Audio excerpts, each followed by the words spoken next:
Il y a du monde dans le show business qui aime ça. Puis moi, je me dis, bon... Qu'est-ce que tu veux dire, il y a du monde dans le show business qui aime ça? Ouais, il y a des gens dans le show business qui aiment ça, des photos de petits gars tout nus, puis ça se sait.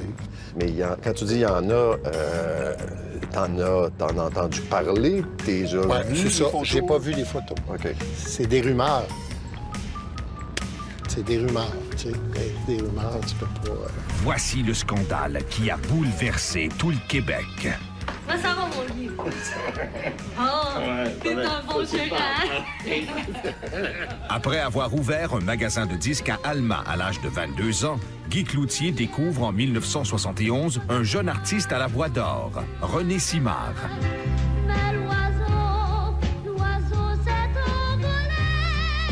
Dès ses débuts, l'enfant prodige remporte un prestigieux prix à Tokyo et voit son talent reconnu par les plus grands. Une prolifique carrière est lancée. C'est demain qu'on devra vivre à tous nos souvenirs. En 1978, Guy Cloutier prend en main la carrière de la jeune sœur de René, Nathalie. Les enfants de tout le pays, pour la bande tout du monde, c'est nos rêves. Sous la direction de Guy Cloutier, les Simard deviennent les enfants chéris des Québécois pour plusieurs années. Tourne la page, tourne la page. De son côté, Cloutier s'impose comme l'impresario le plus en vue du showbiz et propulse de nombreuses carrières. C'est bien tout ce que je veux, du plaisir. Par le biais des productions de Guy Cloutier, presque toute la colonie artistique transige avec l'impresario, de près ou de loin. Je le trouve bien le fun, ce gars-là. Il fait beaucoup de choses pour le plaisir des faire. Il est bien proche, il fait des affaires bien tripantes. On ne peut pas haïr Guy Cloutier. On ne peut pas l'haïr. C'est un gars généreux et qui fait du bien. Quand tu es à ses côtés, il te fait du bien. À l'automne 2000, la disque décerne à Guy Cloutier un Félix hommage pour l'ensemble de sa carrière. Merci à tous les artistes qui m'ont fait confiance, j'espère, pendant 37 ans. Et puis surtout à Nathalie et René, parce que j'ai grandi, j'ai appris aussi avec eux autres, puis c'est comme mes deux enfants. Le jeudi 26 mars 2004, une nouvelle crée toute une commotion dans le showbiz québécois. Guy Cloutier est arrêté aux petites heures du matin. 8 accusations sont portées contre lui. Effectivement, Guy Cloutier vient d'être mis en accusation relativement à des agressions sexuelles, attentats à la pudeur, grossière indécence, agression sexuelle armée, viol et voie de fait et entrave à la justice. Toutes ces infractions auraient été commises à l'endroit d'une même personne, une jeune fille qui était mineure en 1978, parce que les infractions ont été commises entre 1978 et 2001. Cette jeune fille était mineure en 1978, elle est éventuellement devenue majeure. On ne peut évidemment pas l'identifier. Les Québécois sont sous le choc. Et malgré l'interdit de publication, la rumeur qui veut que la victime soit Nathalie Simard parcourt tout le Québec.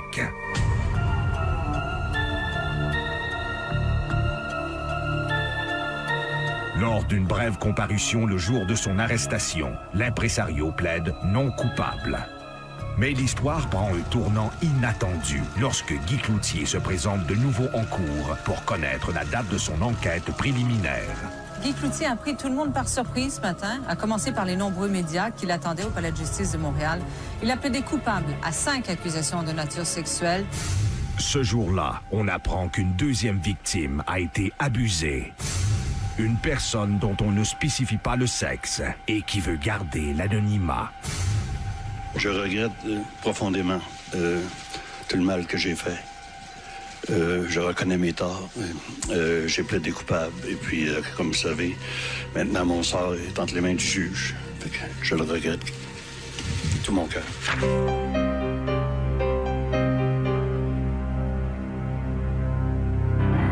Le 24 mai 2004, l'interdit de publication est levé et la rumeur est confirmée.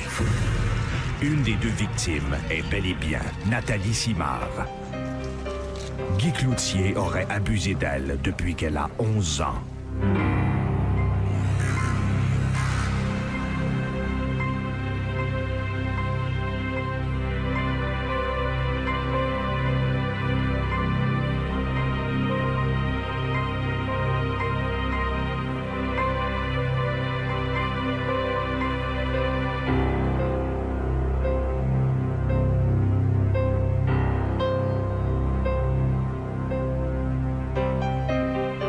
attendant son procès, l'impresario vend la totalité des actions de son entreprise à sa fille Véronique. L'affaire Guy Cloutier défraie régulièrement les manchettes.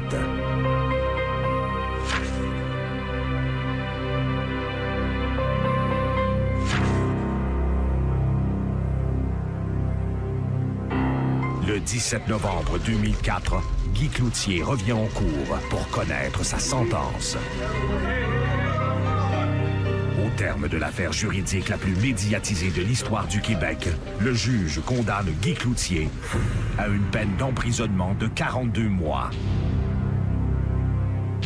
À 64 ans, le roi du showbiz prend le chemin des cellules. 6 mois plus tard, la population du Québec est sous le choc lorsqu'elle apprend les sévices qu'a subis la petite Nathalie Simard. Surtout qu'ils ont été commis par celui qui devait la protéger et gérer sa carrière.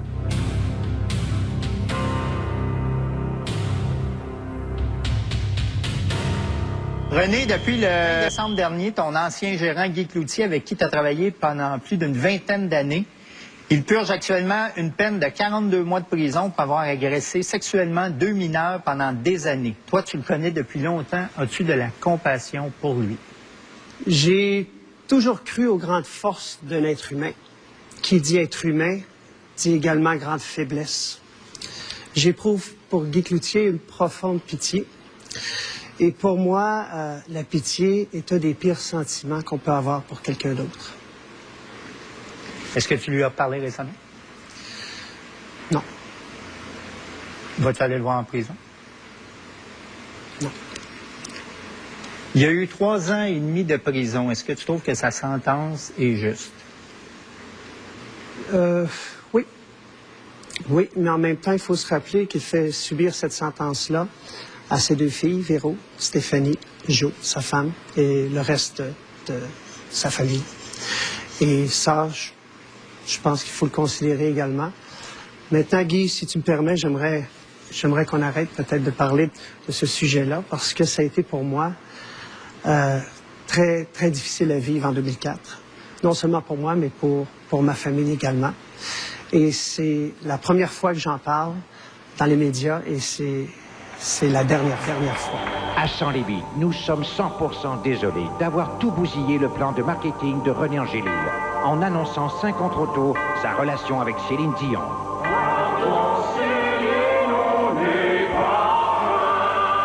Mea culpa à Céline et René. Première allusion! J'ai ton agenda d'il y a 2 semaines, puis je vois spectacle mercredi à Los Angeles, jeudi à Toronto, vendredi matin, faire l'amour, vendredi... Ovulation! Es-tu enceinte? Comment t'as fait ça? Ça prend un bon gérant. J'en ai un. Ça fait 10 ans que je l'ai. Je vais toujours l'avoir. Ah, c'est lui! Puis, ça prend non seulement un gérant, mais ça prend une grosse... Vu que c'est ton gérant, là, quand est-ce qu'il veut que t'accouches? Il y a des dates en tête, mais je ne veux pas le dire. Peut-être René peut te le dire, mais vu que c'est pas certain cette date-là encore, je veux pas te dire une date que c'est pas sûr. Deuxième allusion! Et toi puis ton gérant, là, René Angélil, là, ça a-tu aidé dans ta carrière, ça? Hein? Ben, je pense que oui. Déjà, c'est un gros point de ma carrière d'avoir eu des relations avec ton gérant. Exactement. On va aller le voir, René Angélil, grâce à la magie de la télévision. René Angélil, et c'est-tu vrai que toi puis la petite colombe du pape, là, hein? Sincèrement, je te mentirais si je disais non. C'est la réaction de tout le monde à travers le monde en ce moment. Mais Céline est un petit peu trop jeune pour toi, René. La poule, il paraît qu'elle n'a pas de gérant, hein? Troisième allusion! OK, c'est parti. Raymond Maudouin with Céline Dion. Céline on form? Ça va très bien, merci. Céline Dion, you know, we know you English with Johnny Carson, with Jay Leno, American Music Award, but do you French with René Angélil? Je sais pas si j'ai très bien compris la question, là. C'est correct, t'as besoin de pas passer ça. Je t'avertis. Il n'y a pas de problème. OK? Est-ce que là, je te le dis devant témoin, là, il n'y a pas qu'à le monde. Là. Non, mais... Tu as besoin de pas passer ça. Vous êtes au réseau. Quel réseau vous êtes? 4 saisons. Tu as besoin de pas le passer. J'apprécie pas ce genre d'interview. Je t'ai laissé le faire en pensant que ça pouvait peut-être être drôle, qu'il y aurait de l'humour. Je pourrais être drôle parce qu'il est pensant que ça, c'est pas drôle. Moi, j'aime pas ces jokes-là. OK? On se comprend? Parfait. On peut se reprendre, par exemple. Pourquoi tu pleures? C'est les petits gars à l'école qui t'agacent encore? T'as pas d'affaire à pleurer. Les OG, ça pleure pas. On est des femmes fortes. On est belles. On est puissantes. On se laisse pas faire par les hommes. Hein, ma princesse? Sèche tes larmes, là. Reviens-en. C'est pas le temps de se soucier des garçons. Le jour où tu devais être une grande femme comme moi, belle, magnifique, là, tu vas trouver un beau prince charmant. Il faut absolument parler du cas d'André Fèvre. André Fèvre, les gens vont le replacer, là. C'est le gars qui était dans ce qu'on a appelé le club des pédophiles, le club social des pédophiles, condamné à 12 ans de prison. Pour qui la pédophilie, pour lui, c'est simplement une orientation comme une autre.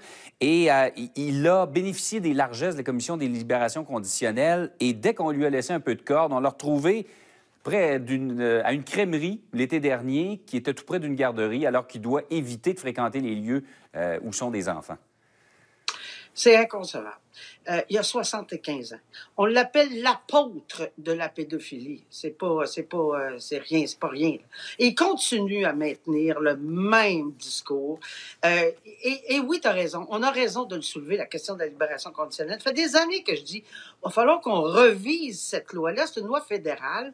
Et oui, ça s'applique. Ben oui, il y en a à 1 tiers, à 1/6, 1 tiers. Il y a différentes sortes de libérations.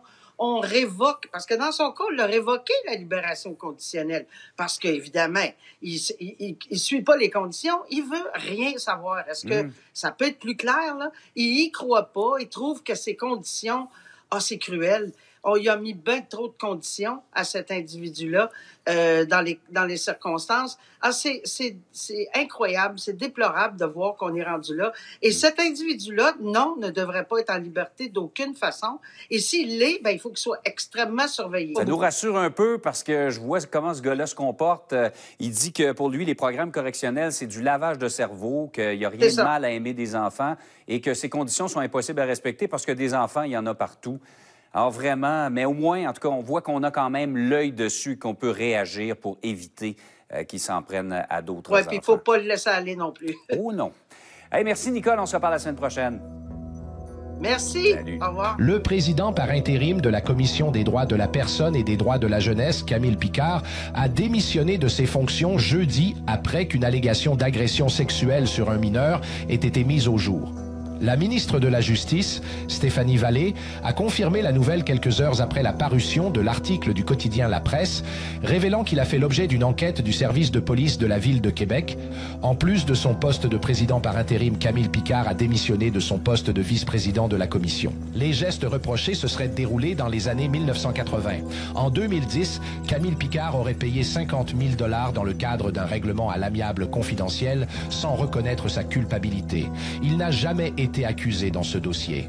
Les faits qui ont été dévoilés sont extrêmement troublants, a affirmé la ministre.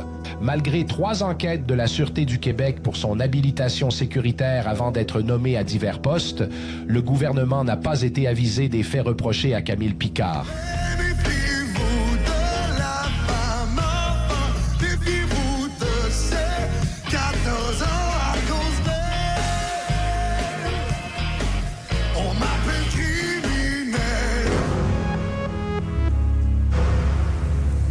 En France, c'est le scandale. 54 associations de protection de l'enfance, dont une a comme porte-parole l'actrice Carole Bouquet, s'indignent du caractère pédophile de la chanson Criminelle. Pour nous, c'est une atteinte à l'intégrité de l'enfant et à sa reconnaissance en tant qu'enfant qui ne devrait pas porter de telles responsabilités, mais plutôt être protégé par les adultes. Écrite par Luc Plamondon, Criminelle évoque le désir d'un homme pour une fille de 14 ans. Plamondon savait qu'il marchait sur des œufs en écrivant la chanson, mais il ne s'attendait pas à un tel tollé de protestation. L'incident n'affecte toutefois pas la cote d'amour de Garou. Et pour éviter de mettre de l'huile sur le feu, le chanteur enlève la chanson criminelle du répertoire de son spectacle.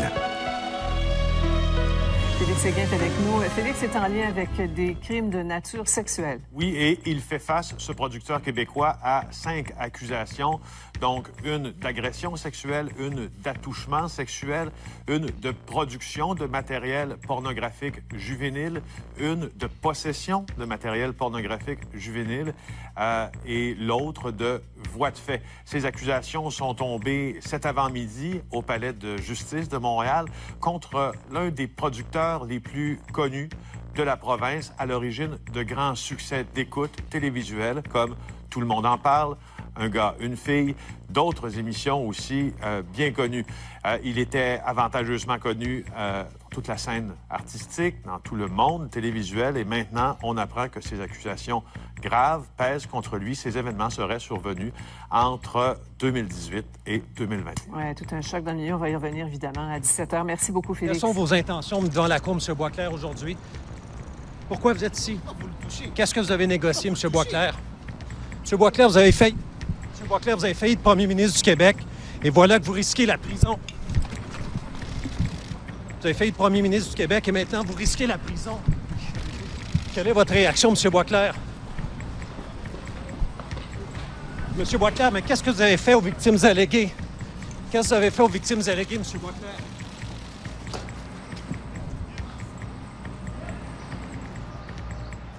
Il vient de plaider coupable ici à l'intérieur du Palais de justice de Montréal à 2 chefs d'accusation graves. On parle d'agression sexuelle et d'agression sexuelle avec une autre personne pour des faits, Julie, qui remontent aux années 2014 et 2015, ici même à Montréal. On parle ici de victimes qui sont très jeunes, là, de jeunes hommes, deux jeunes hommes âgés dans la vingtaine. Alors aujourd'hui, ils sont âgés dans la vingtaine, ils étaient encore plus jeunes lorsque les agressions sexuelles sont survenues. Donc, dans l'appartement, M. Boisclair, où il avait donné rendez-vous, il y a eu consommation notamment de drogue dans le cadre de ces rencontres également, suivi d'agressions sexuelles. Les victimes, Julie, à tour de rôle, sont venues parler dans la salle d'audience tantôt, se sont adressées directement au juge, mais également indirectement à André Boisclair pour dire à quel point il avait affecté leur vie respective. Par exemple, la première victime dit que plus rien ne va dans sa vie, qu'il n'a pas été capable de terminer ses études.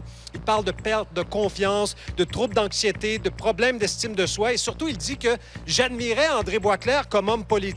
Mes objectifs de faire de la politique se sont transformés en aversion de celle-ci. Mon trauma est réactivé lorsqu'il y a des élections, par exemple, comme celles qui auront lieu au Québec éventuellement. Et l'autre jeune victime également, toujours dans la vingtaine, qui est venue nous parler de son stress qui est paralysant, de cette honte, de cette incompréhension, de sa peur qui l'envahit.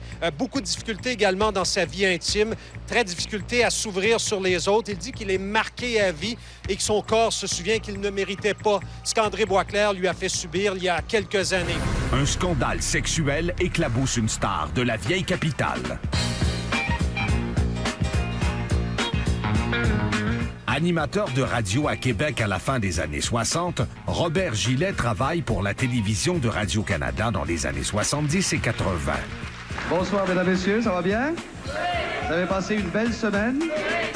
Personnage médiatique fort respecté, Robert Gillet est considéré tout au long des années 90 et 2000 comme le roi des ondes de la ville de Québec, jusqu'à ce qu'il soit impliqué dans un scandale qui secoue la vieille capitale. En 2002, la police de Québec démantèle avec fracas un réseau de prostitution juvénile. Une des premières personnalités publiques à être associée au réseau est Robert Gillet. L'animateur est accusé d'avoir acheté des services sexuels d'une mineure dans un hôtel dont il est copropriétaire. Il est aussi accusé d'agression sexuelle.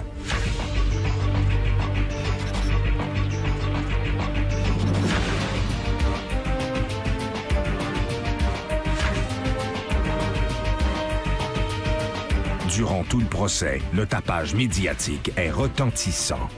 Le témoignage des 2 jeunes victimes crée toute une commotion dans la ville de Québec.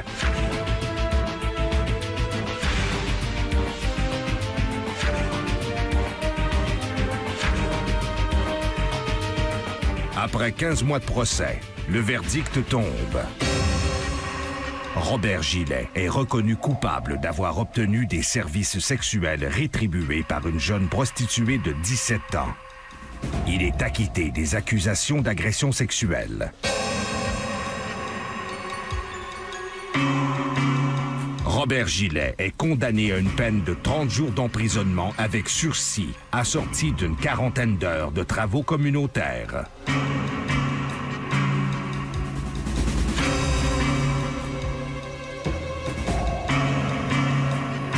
Robert Gillet perd son emploi et le respect de plusieurs auditeurs. Mesdames et messieurs, bienvenue à... Depuis 1999, les prix remis aux meilleurs acteurs et artisans du cinéma québécois portent son nom. Mais une révélation vient entacher la réputation de l'homme. Claude Jutras avait un penchant pour les garçons plus jeunes. C'est ce qu'affirme l'auteur Yves Levert dans une biographie sur le cinéaste qui paraîtra mardi. Quelqu'un arrive et me dit, ben là, il y a un tabou quand même qu'il faudrait briser avec Jutras, c'est qu'il était pédophile. Il écrit que si certains de ses amis pensent que ces pratiques pédophiles sont surtout platoniques, de nombreux témoignages révèlent que ce n'est pas le cas.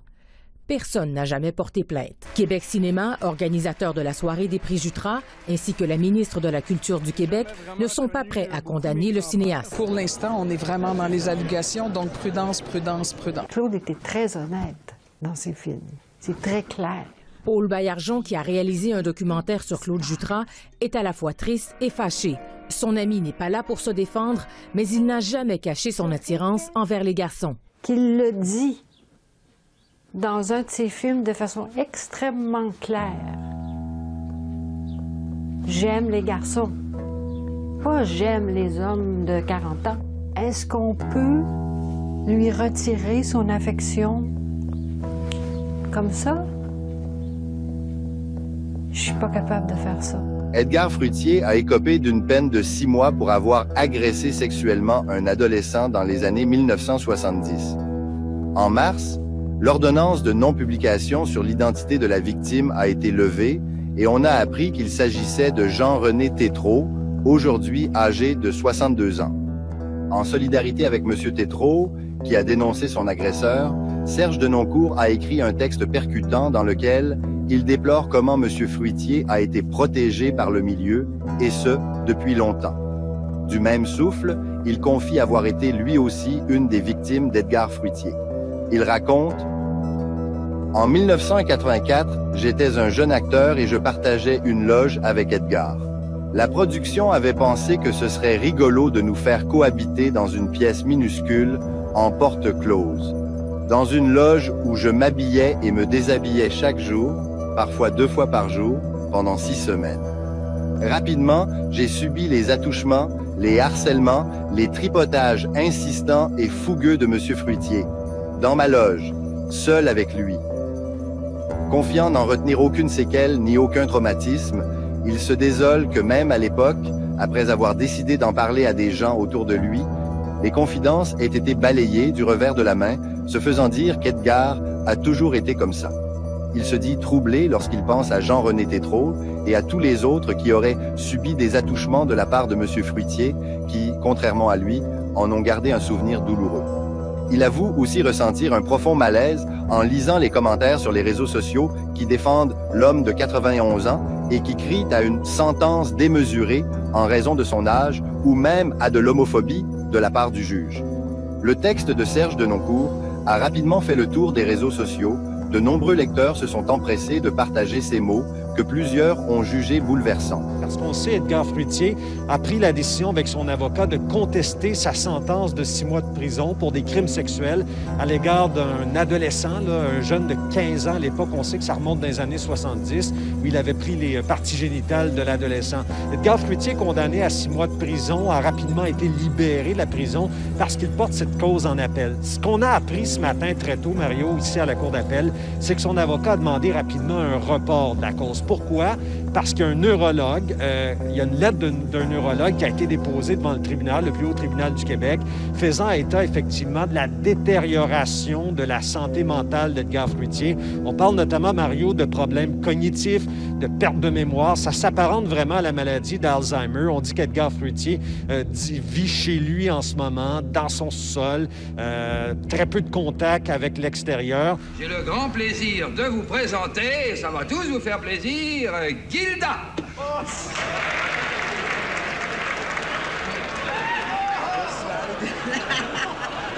Il y a une chose que j'ai remarqué, vous savez, j'ai remarqué quand vous êtes arrivé, quand vous étiez jolie, je vous ai déjà vu en scène d'ailleurs, il y a une chose qui m'a frappé particulièrement, entre autres choses, c'est l'éclat de vos dents. Vous avez des dents vraiment merveilleuses. C'est la seule chose que j'ai de vrai, alors. Dans les années 60, le travesti Gilda, de son vrai nom Jean Guida, enflamme les nuits de Montréal sous son déguisement de blonde incendiaire. Dans les années 70, tout le monde veut voir cet homme qui a les allures d'une femme extravagante.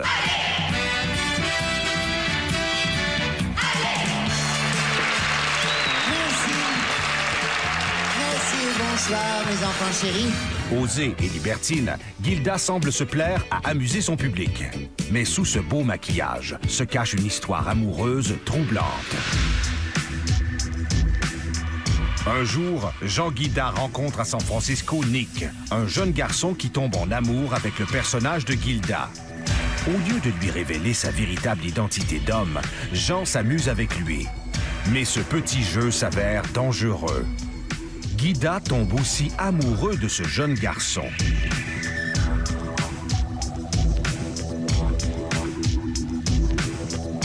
Gilda et Nick forment un couple. Le problème, c'est que le jeune Nick a seulement 16 ans et que ses parents avaient demandé à Gilda d'être son père adoptif.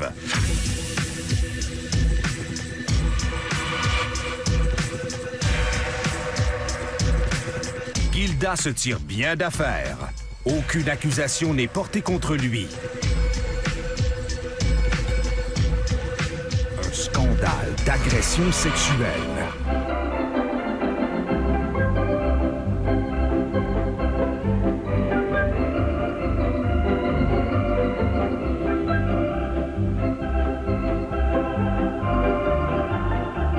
Peu de gens se souviennent aujourd'hui de l'énorme succès qu'a connu l'organiste Lucien Hétu dans les années 60.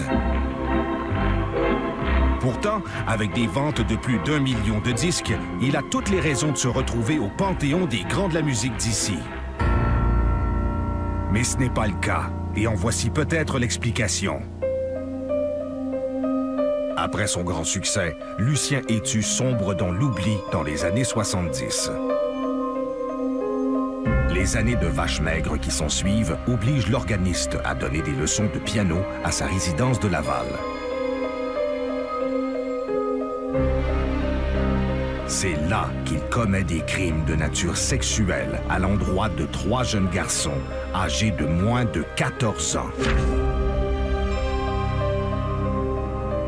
En 1981, Lucien Hétu est déclaré coupable et purge une peine de 16 mois de prison.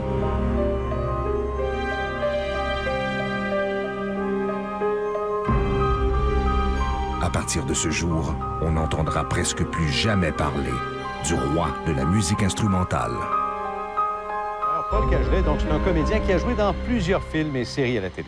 Oui, peut-être que son nom ne vous dit rien. Vous allez voir une photo à l'image. Il a joué dans plusieurs séries, plusieurs films à la télé, au cinéma.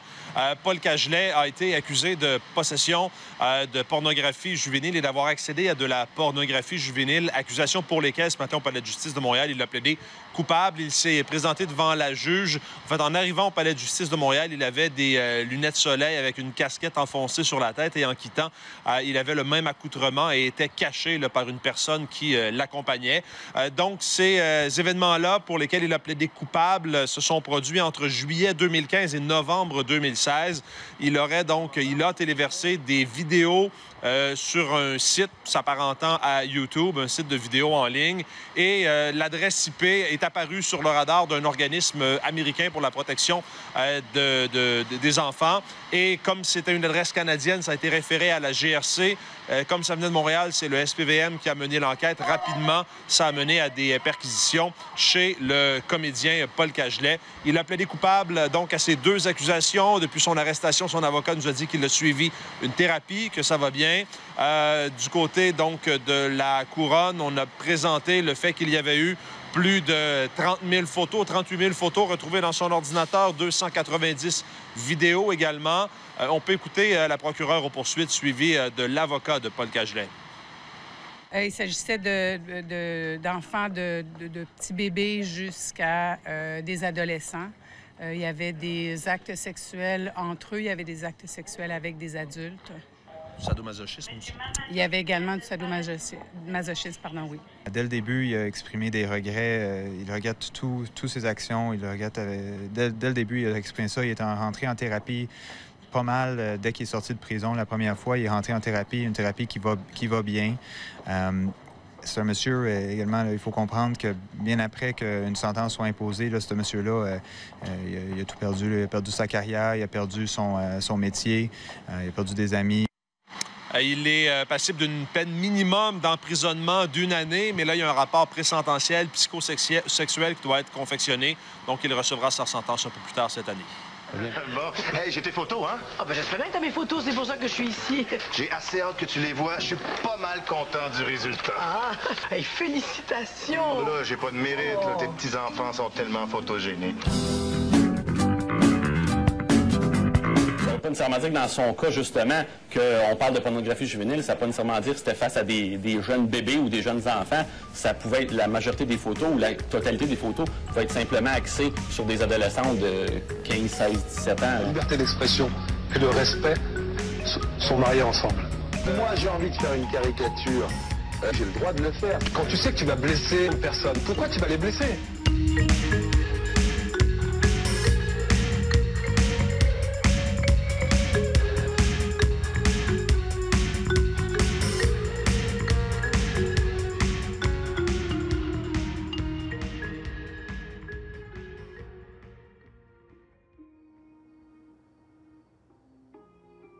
T'as-tu aimé le film? Oui. Moi aussi. Je suis content que Cendrillon ait retrouvé son prince. Est-ce que ta mère, elle amène des princes ici, des fois, chez vous? Ce sont pas des princes. Oh non? C'est quoi pour toi, un prince? Ben, comme le film. Un homme gentil, charmant, puis qui t'apporte des beaux gros cadeaux? Je sais pas. Mais je t'ai apporté un beau gros cadeau, moi. C'est dans le congélateur. Crème glacée? Mais avant que je te donne ton cadeau, on va jouer un jeu, OK? Quel jeu? C'est un peu comme le film. Toi, t'es Cendrillon, puis moi, je suis ton prince. Mes belles-sœurs sont qui? Tes poupées. Là, ce que j'ai besoin de toi, c'est un genre de soulier que tu mettrais dans un mariage. J'en ai. Parfait. Là, tu vas aller dans ta chambre, puis tu vas t'astiner avec tes belles-sœurs. Puis moi, je vais rentrer avec un soulier. Le pied qui correspond bien au soulier, ben, ça va être ma princesse. Puis là, la princesse va pouvoir manger un beau gros bol de crème glacée aux fraises. Mais il faut que tu me promettes de ne pas le dire à ta mère. Parce qu'il est déjà 10h30, puis je pense que maman serait très, très, très fâchée de savoir que tu as mangé des sucreries si tard le soir. Promis. C'est moi qui vais la marier. Non, c'est moi. Moi. Moi. Moi.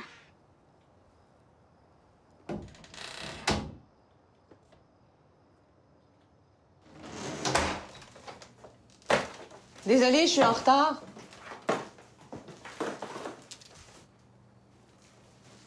Tout s'est bien passé? Elle dort comme un bébé.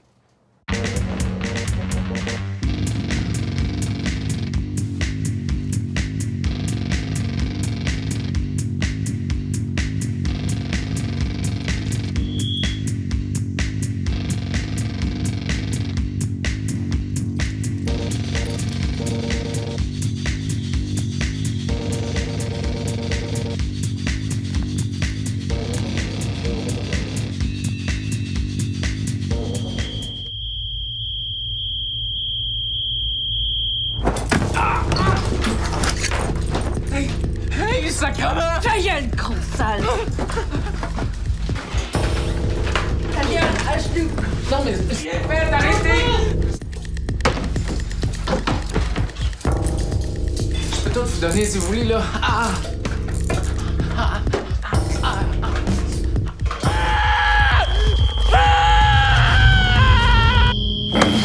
Garde le cœur fermé, sinon t'es fini, compris?